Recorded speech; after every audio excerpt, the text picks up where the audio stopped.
Have you ever felt judged by your appearance? Imagine walking into one of the most luxurious restaurants in Beverly Hills, where a simple meal costs more than minimum wage. Now think of the son of the former president of the United States being humiliated by an arrogant waitress who had no idea who he was. This story will make you rethink how we treat people and teach you a lesson you'll never forget. If you want to find out how Barron Trump turned a situation of prejudice into a powerful life lesson, and how his words forever changed the way one of Beverly Hills' most exclusive restaurants treats its customers, stick around until the end of this video. You won't believe the waitress's reaction when she found out who she was trying to humiliate. And before we continue with this incredible story, don't forget to leave your like and subscribe to the channel. Activate the bell so you don't miss any of our videos with inspiring stories that can change your outlook on life. Now let's dive into this extraordinary story that happened on a seemingly ordinary evening at the famous Lumiere restaurant. At the heart of the luxurious Lumiere, Ashley wasn't just a waitress. She considered herself a curator to the elite. In her early 20s, with impeccably groomed hair and a uniform that was always immaculate, she turned judgment into an art form. Her sharp eyes scanned each customer who crossed the restaurant's golden doors, mentally cataloging every detail. The quality of the fabric, the shine of the shoes, the cut of the blazer. For Ashley, Lumiere wasn't just a restaurant. It was a stage where high society performed, and she saw herself as the director of this exclusive performance. Her carefully calibrated smile increased or decreased according to the value of the watch on the customer's wrist. Her wine recommendations were strategically suggested based on the cut of the suit or the model of the bag. In her mind, she had developed a foolproof system. Customers with handmade Italian shoes were given the best tables by the windows. Those with discreet but visibly expensive jewelry were presented with her most refined attention. It was a social ballet where she conducted the orchestra of the service based purely on appearances. Ashley prided herself on being able to tell a designer suit from an imitation with just a glance. She considered herself an expert at identifying the real VIP clients from the occasional visitors who, in her opinion, didn't belong in that refined environment. This skill, which she considered a gift, was actually the greatest indicator of her own prejudice and limitation. In her youthful arrogance, she believed that the Lumiere was more than a restaurant. It was a temple of luxury where only the chosen ones should have the privilege of dining. Her every gesture, every look of approval or disdain, every calculated smile was a manifestation of this mistaken belief. Little did she know that her own attitude was about to become her greatest lesson in humility. The Lumiere was at its busiest that evening. The buzz of conversation mingled with the clink of crystal goblets, while the seductive aroma of refined dishes hung in the air. The waiters glided between the tables with the precision of a well-rehearsed orchestra, serving elaborate dishes to a clientele who wore jewelry and designer clothes as if they were uniforms. It was against this backdrop of opulence that Barron Trump walked through the doors of the restaurant. His presence was a striking contrast to the surroundings. He wore a simple navy blue cotton polo shirt, well-cut but unostentatious jeans and casual leather shoes.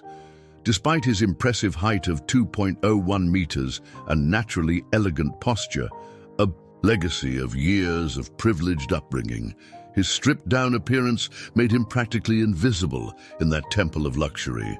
The young Trump moved with a calmness that seemed out of place among the studied gestures and calculated poses of the other customers.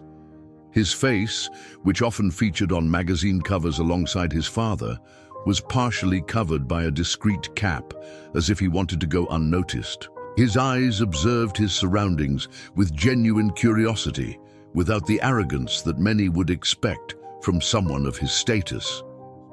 Ashley, busy memorizing the special requests of a table of executives, only registered his presence as another intruder in her perfectly orchestrated domain. To her, That tall young man in simple clothes was just another outsider who dared to upset the sophisticated balance of the Lumiere. Her eyes, trained to spot luxury brands and signs of wealth, quickly labeled him as someone who didn't deserve her special attention. Little did she know that this ordinary customer not only belonged to one of the most influential families in the United States, but was about to teach her a lesson that would change her life forever. Fate, with its sense of irony, had chosen, that night, to intertwine their stories in a way that neither of them could have foreseen. The main hall of the Lumiere glowed with its usual opulence as Ashley led Barron Trump through the maze of elegantly decorated tables. His gait was deliberately hurried, as if to quickly hide this intruder from the gaze of the more prestigious clients. With an artificial smile and a studiedly nonchalant movement, she guided him to a table tucked away at the back of the restaurant, practically right up against the kitchen doors. It was the place she reserved for customers she considered unsuitable. A small, circular table, dimly lit, where the clatter of dishes and the steam from the kitchen created an atmosphere quite different from the quiet elegance of the main dining room. The place where the aroma of cooking mixed with the sound of dishes being washed, and where waiters hurried past carrying trays. With a theatrical movement, Ashley placed the gold-covered menu in front of Barron, letting out an almost imperceptible sigh of impatience. Her eyes once again traveled over the young man's casual clothes, and she couldn't hold back the acid comment she had been rehearsing for a long time. Perhaps I should explain our pricing structure before you order. Our menu is, well, quite exclusive. Her voice carried that condescending tone that only the very presumptuous can master, a mixture of false concern and barely disguised disdain. She made a point of opening the menu to the main courses. Paige, pointing with her manicured finger at the higher values, like someone showing something scary to a child. As she put on her little performance of intimidation, Ashley didn't realize that her own gestures were giving her away. Every move she made, every word she chose, every sidelong glance revealed not the sophistication she longed for, but the prejudice that defined her character. There she was, trying to discreetly humiliate someone who, unbeknownst to her, had grown up in the midst of true luxury and refinement.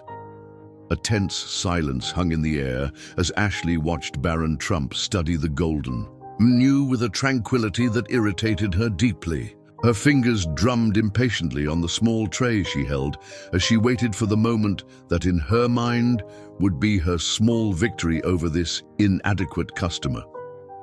When Barron finally looked up from the menu, his calm, polite voice cut through the air like a sharp blade. "I'll have the filet with black truffle sauce, please."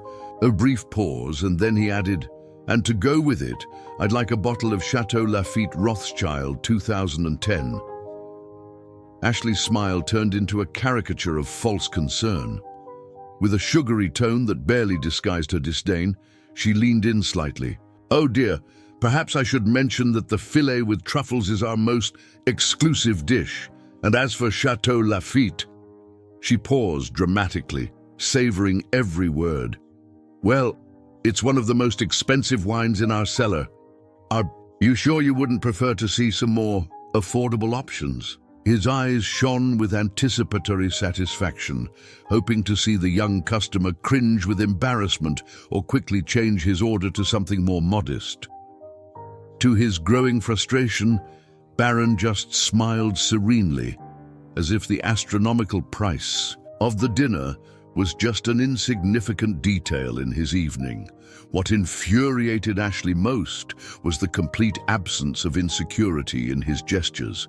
There was no hesitation in her voice, no tremor in her hands as she handed back the menu, no sign of the humiliation she had so hoped to provoke. It was as if her attempts at intimidation were bouncing off an invisible wall of unshakable confidence. The buzz of the Lumiere was suddenly interrupted by the sound of Manager Richard's hurried footsteps crossing the main hall. His normally composed face was tinged with red, and beads of sweat glistened on his forehead. He had just received a call from a regular customer who recognized the discreet young man sitting near the kitchen. The moment Richard approached the table was like a scene in slow motion. Ashley, who was nearby organizing cutlery, froze when she heard the words that changed everything. "Mr. Trump, my sincerest apologies for not recognizing you before. It's such an honor to have you with us tonight." The silence that followed was deafening.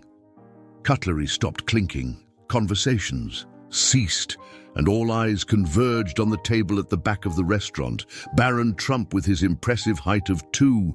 The tables near the kitchen, previously considered inferior, were redesigned and valued as special spaces where customers could observe culinary art in action. The transformation went beyond Lumiere's walls. The restaurant began organizing monthly charity dinners where people from different social backgrounds were invited to share the same table. The initiative, inspired by the lesson in humility received, became a symbol of how a luxury establishment could maintain its prestige while embracing more humane and inclusive values. For Ashley, each new day brought an opportunity to practice what she had learned. Her former arrogance gave way to a genuine curiosity about each client's life story. She discovered that behind each person was a unique narrative that deserved to be heard and respected, regardless of the clothes they wore or the car they drove. Lumiere, under this new philosophy, didn't lose its luster or exclusivity. On the contrary, it gained a new dimension of sophistication, one that couldn't be measured in dollars or designer brands, but in the human warmth that now permeated every interaction within its golden walls. The weeks that followed the incident at Lumiere brought about a remarkable transformation, not only in the restaurant, but in every person who worked there. Ashley, in particular, emerged as a living symbol of this change. Each work shift became an opportunity for redemption, a chance to prove that the lessons learned had taken deep root.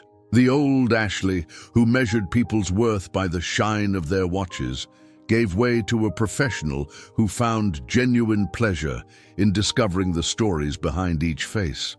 Her interactions with clients changed dramatically. Now, when she approached a table, her smile was no longer a social mask, but a sincere reflection of her desire to provide a memorable experience. Lumiere, under this new philosophy, began to shine with a different light. The golden walls and crystals were still there, but now they only served as a backdrop for something much more valuable: authentic human connections. Ashley got to know her regular customers by name, remembering their preferences and personal stories. A gentleman who always dined alone on Wednesdays turned out to be a retired professor of literature. A couple celebrating their golden anniversary shared memories of their first date. The change was so profound that even the physical environment of the restaurant seemed to be transformed. The tables near the kitchen, once considered inferior, became contested spaces where customers could interact with the chefs and feel the vibrant energy of cooking in action. The sound of pans and the aroma of dishes being prepared were no longer seen as inconveniences, but as part of the unique Lumiere experience. Ashley discovered that true luxury lay not in silverware or crystal goblets, but in the ability to make each person feel special, regardless of their appearance or social status. She learned to see beauty in the diversity of the customers who frequented the restaurant, from executives in expensive suits to artists in stripped-down clothes, each bringing their own story and dignity. Lumiere retained its status as an exclusive restaurant, but now for different reasons. It was no longer just a symbol of social status, but a place where true luxury manifested itself through human warmth, genuine respect, and the celebration of the individuality of each person who crossed its doors. The story of the meeting between Barron Trump and Ashley at the Lumiere quickly spread through Beverly Hills like wildfire. In the elegant boutiques of Rodeo Drive, the sophisticated cafes and the exclusive beauty salons, conversations revolved around the young Trump and his extraordinary display of humility and wisdom. The impact was even more profound in the region's other luxury establishments. Restaurant managers began to rethink their service policies, questioning the superficial criteria that had defined the ideal customer for so long. Barron's message echoed in the corridors of the most prestigious establishments. True elegance does not lie in a platinum credit card or a branded watch, but in the way we choose to treat people. On social media, the story took on a life of its own. Customers who were present that evening shared their perspectives on what had happened, describing how an 18-year-old had shown more maturity and class than many of the restaurant's regulars. Each new sharing of the story brought with it reflections on prejudice, hasty judgments, and the importance of seeing beyond appearances. The most impressive thing was to see how Barron's lesson transcended the boundaries of luxury and exclusivity. Oduwan Meters maintained the same serene expression he had shown all evening, even in the face of the hostile treatment he had received. Ashley felt the ground disappear beneath her feet. Her hands began to shake, and her face burned with shame. As she remembered every sarcastic comment, every look of disdain she had directed at the former president's son. The young man she had tried to humiliate was not just someone important. He was someone who, despite his status and wealth, had shown more class and dignity than she had ever possessed. Murmurs began to spread through the hall like a wave. "That's Trump's son. Did you see the way she treated him? Shame on you."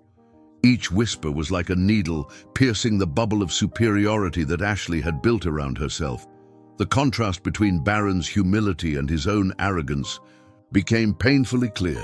Richard kept apologizing profusely, offering to move Barron to the best table in the restaurant, but the young Trump just smiled and said reassuringly, "There's no need. I'm perfectly comfortable here.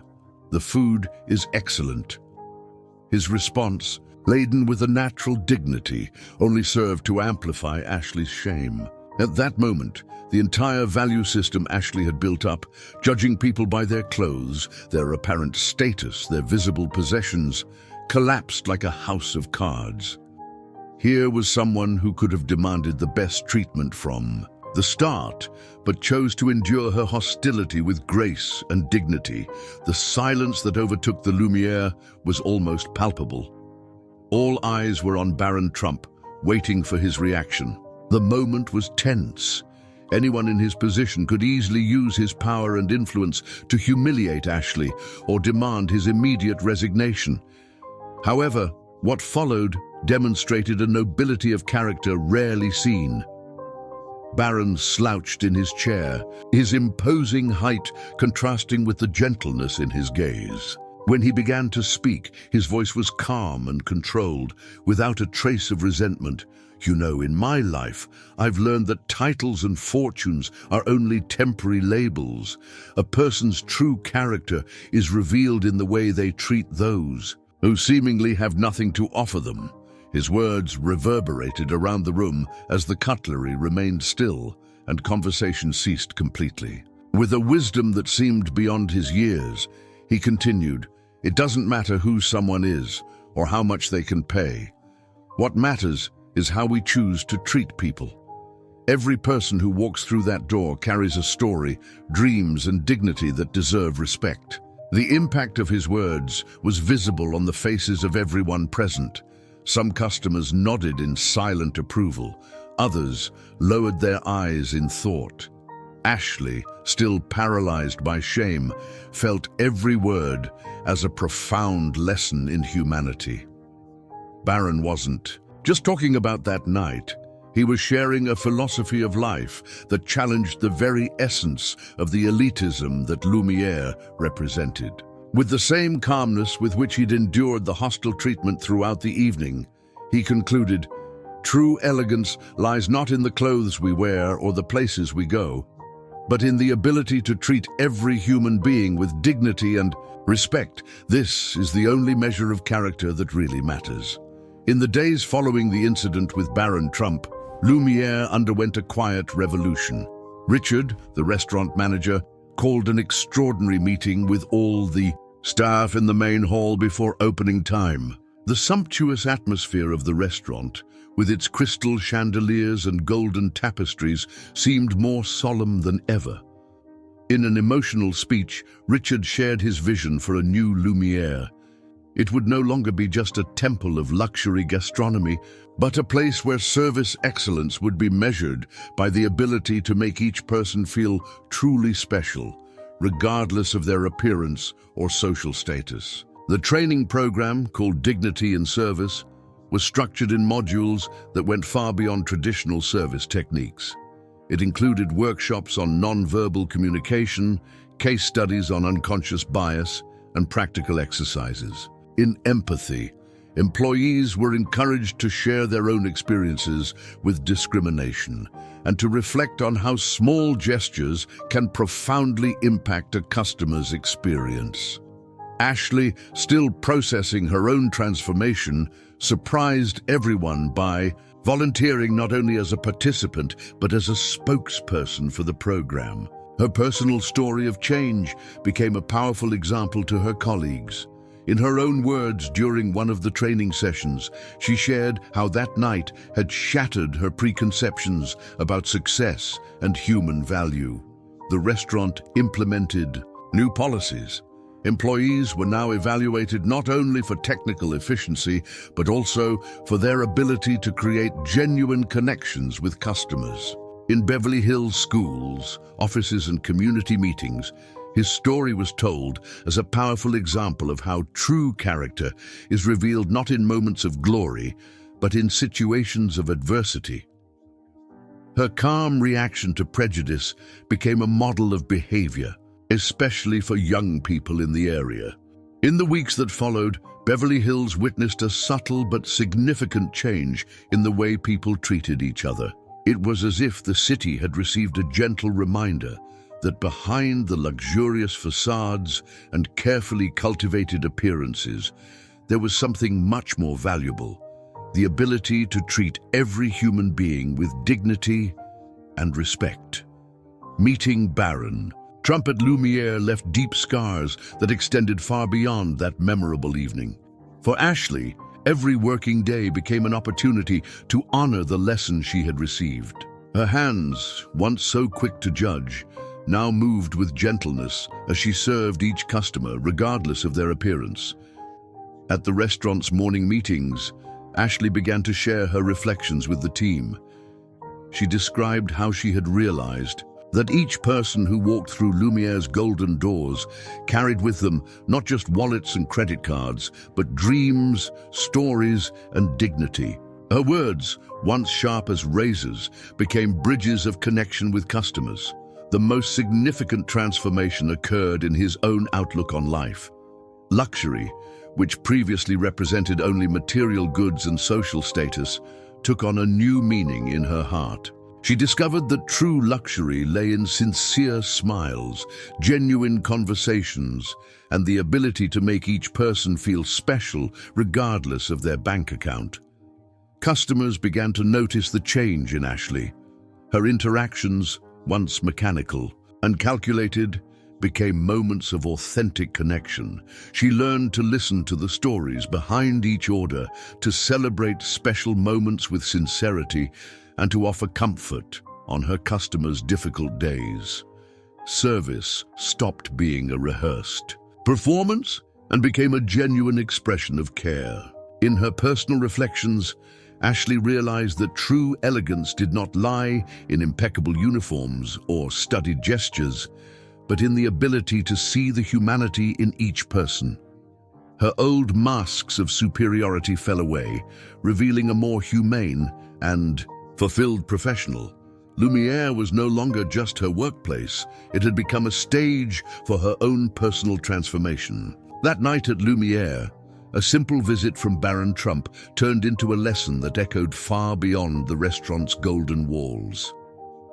It's incredible how an 18-year-old managed to teach us all that true wealth doesn't lie in platinum credit cards or designer clothes, but in the heart of each person. This story makes us reflect on how often we judge someone by their cover without giving them the chance to know the story behind it.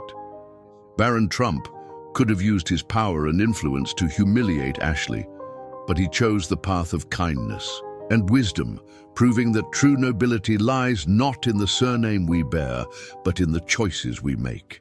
If this story has touched your heart as it has ours, share it with someone who needs to hear this message. Don't forget to leave your like, subscribe to the channel, and activate the bell to receive more inspiring stories like this one. After all, we never know when we can be both Ashley and Barron in our own lives. The choice of how to treat people is in our hands, and that decision can change not just a moment, but an entire life. Remember, true elegance is not in what you wear, but in how you make others feel.